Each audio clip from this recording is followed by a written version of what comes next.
বর্তমান তামাকজাত দ্রব্য নিয়ন্ত্রণ আইনেই কিছু দুর্বলতা থাকায় শতভাগ ধূমপান মুক্ত পরিবেশ নিশ্চিত করা যাচ্ছে না।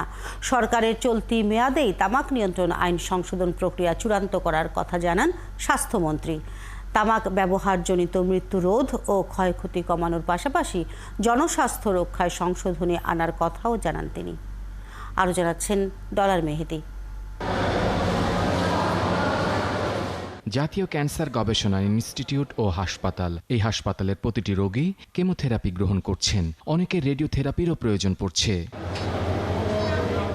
সম্প্রতি এই প্রতিষ্ঠানের গবেষণায় উঠে এসছে হাসপাতালে আসা রোগীদের মধ্যে ফুসফুসে ক্যান্সার আক্রান্তের সংখ্যা বেশি, আর এর জন্য প্রধানত দায়ী ধূমপান সহ তামাকের ব্যবহার। হাসপাতালটিতে ভর্তি ক্যান্সার আক্রান্ত পুরুষদের ৭১% ধূমপাই আর বাকি ২৫% কোনো না কোনো সময় ধূমপাই ছিলেন। ১, ২, ৩ ঢাকায় জমি জিতে নিন ১০০% ক্যাশব্যাক সহ ২০ কোটি টাকার পুরস্কার। পাতলা পায়খানা ছিল এবং বমি করতো, বমির সাথে ব্লাড যেত। জ্বর ভালো হয়ে গেছিল, ভালো হওয়ার পরে ৪-৫ দিন আবার ভালো ছিল, আবার জ্বর আসছে। ২০১৩ সালে পাশ হওয়া তামাক নিয়ন্ত্রণ আইনটি কিছু দুর্বলতার কারণে তা পুরোপুরি বাস্তবায়ন হচ্ছে না। এজন্য এবারের সংশোধনীতে পাবলিক প্লেসের ধূমপান পুরোপুরি নিষিদ্ধের প্রস্তাব করা হয়েছে।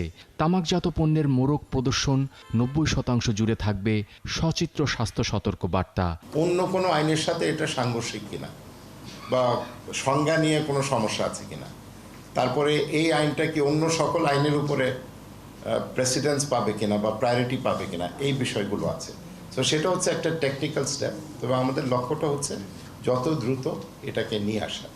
এবং আমরা জানি যে আমাদের যে বাধা বা রেজিস্ট্যান্স, এটা শুধু প্রাতিষ্ঠানিক পর্যায়ে না, শুধু তামাক কোম্পানিগুলি নিয়ে আপনারা আলোচনা করছেন, ওই জায়গায় যাচ্ছি না। যারা তামাক সেবন করে তারা কিন্তু জোরালোভাবে তামাকে বিশ্বাস করে, এই কথাটা এইভাবেই বলতে হয়। স্বাস্থ্যমন্ত্রী জানালেন, বাধা মোকাবেলা করে চলতি মেয়াদেই সংশোধন হবে তামাক নিয়ন্ত্রণ আইনের। তামাক নিয়ন্ত্রণ আইন ডেফিনেটলি এটা একটা খুবই জরুরি জিনিস, যে আমরা তামাকটা স্বাস্থ্যের জন্য খুবই ক্ষতিকর।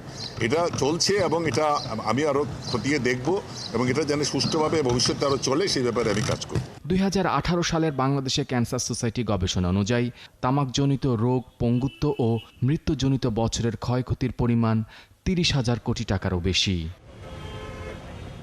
ডলার মেহেদী, ৭১, ঢাকা।